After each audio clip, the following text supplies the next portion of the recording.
అన్నా కూర్చో ఒకసారి.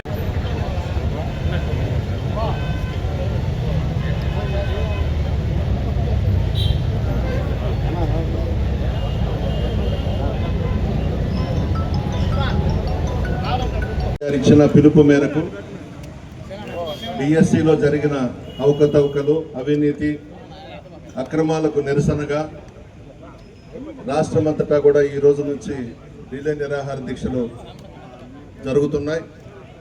అందులో భాగంగా ఈరోజు మనం కోవూరు నగర పంచాయతీ, కోవూరు మండలానికి సంబంధించి ఈరోజు ఈ కార్యక్రమం ఏర్పాటు చేసుకున్నాం.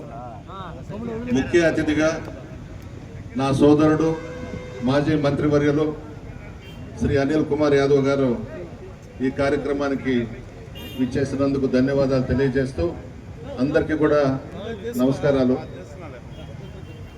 ఈరోజు డిఎస్సి విషయంలో విద్యార్థులు, యువత అంతా కూడా రోడ్ల మీదకి వస్తున్నారు.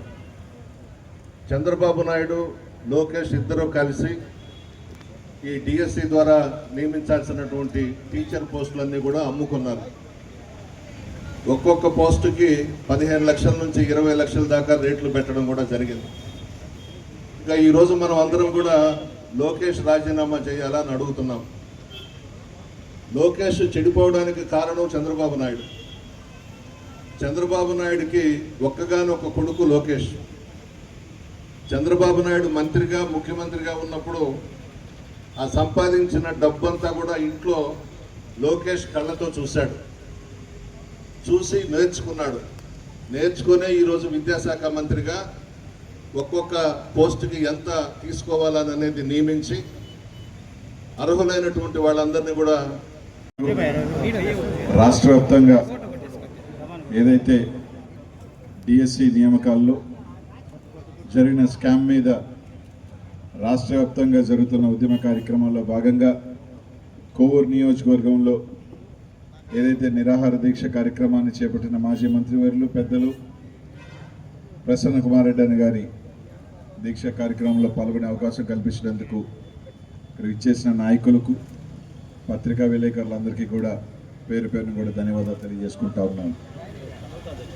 ఈ రాష్ట్రంలో కూటమి ప్రభుత్వం వచ్చిన తర్వాత కేవలం దోపిడీ, అరాచకాలు, ఎవరైనా మాట్లాడితే వాళ్ళ మీద కేసులు పెట్టడం, జైలుకు పంపించటం, ఏదో రకంగా భయపెట్టడం, ఈ కార్యక్రమాలు తప్ప ఏదైతే ఎన్నికల్లో హామీలు ఇచ్చారో ఒక్క హామీలు కూడా నెరవేర్చకుండా ఈరోజు అధికారంలోకి వచ్చి కేవలం ఈరోజు స్కాములతో ఈరోజు ఈ ప్రభుత్వం జరుగుతుంది.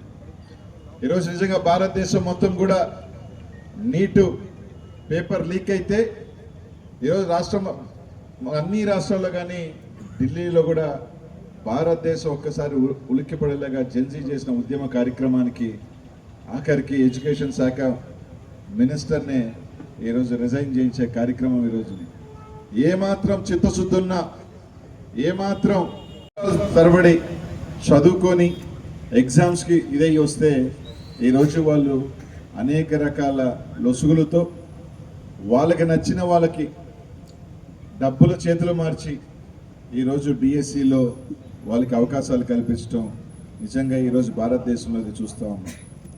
ఈరోజు చంద్రబాబు నాయుడు గారు ఆయన కొడుక్కి ఉద్యోగం వస్తే చాలు, ఆయన కొడుకు ఒకడే ఈ రాష్ట్రం మొత్తంగా దోపిడీ చేసిన ఎటువంటి ఇది లేకుండా ఈరోజు నిరుద్యోగ భృతి అన్నాడు, 4,000 అన్నాడు.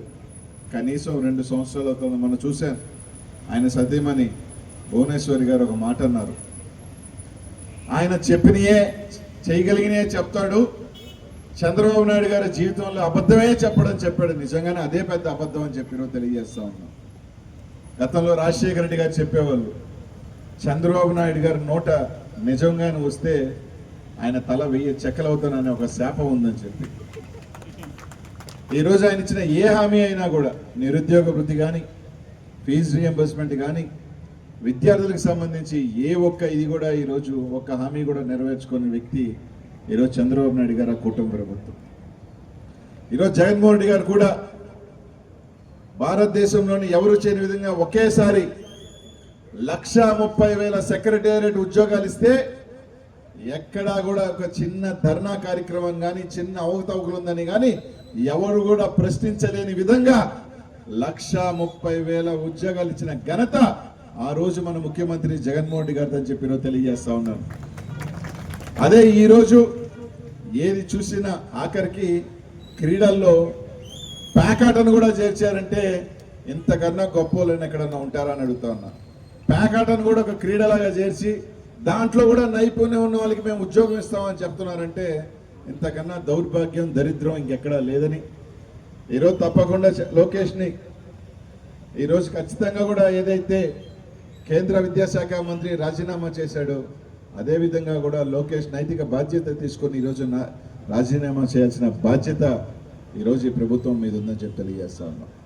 ఈరోజు ఈ రాష్ట్రంలో ఈరోజు చూస్తా ఉన్నాం జగన్మోహన్ రెడ్డి గారు ఎక్కడికి వెళ్ళినా కూడా అశేషంగా జనాభా ఈరోజు వస్తూ ఉన్నారంటే ఈరోజు వాళ్ళందరూ కూడా జగన్మోహన్ రెడ్డి గారు చేసిన మంచి, జగన్మోహన్ రెడ్డి గారు ఎందుకు పోగొట్టుకున్నాం, జగన్మోహన్ రెడ్డి గారు ఏదైతే ఇతను చెప్పిన మోసపు హామీల్ని నమ్మి ఈరోజు మేము ఓటు వేసి మోసపోయామని ఈరోజు అందరూ కూడా నమ్ముతా ఉన్నారు.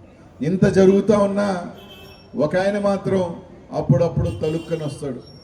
తలుక్కుని వచ్చి 4 మాటలు మాట్లాడి చంద్రబాబు నాయుడిని కవర్ చేసుకొని వెళ్ళే పని ఆ పవన్ కళ్యాణ్ చేసే కార్యక్రమం. ఈరోజు విద్యార్థులు నష్టపోతూ ఉన్నారు, ఎంతోమంది పేదలు నష్టపోతూ ఉన్నారు. ఫీజు రీఎంబర్స్మెంట్ రాక అనేక మంది బిడ్డలు చదువులు ఆపేసుకుంటా ఉన్నారు. నిరుద్యోగ భృతి కనీసం ఒక ఉద్యోగం ఇచ్చిన దాఖలాలు లేవు. ఆయన చేస్తున్నది ఏంటంటే జగన్మోహన్ రెడ్డి గారు టెంకాయ కొట్టి స్టార్ట్ చేసి పూర్తయ్యే దశలో ఉంటే అవి ఓపెన్ చేసేసి అవి నేను చేశాను అని చెప్పుకొని ఘనత తప్ప. ఎందుకంటే ఈరోజు చూస్తూ ఉన్నాం ఏది తీసుకొచ్చినా జగన్మోహన్ రెడ్డి గారు తీసుకొచ్చారు. దాన్ని ఇప్పుడు తీసుకొచ్చి పేరు మార్చో లేదంటే హైప్ చేసుకోనో వీళ్ళు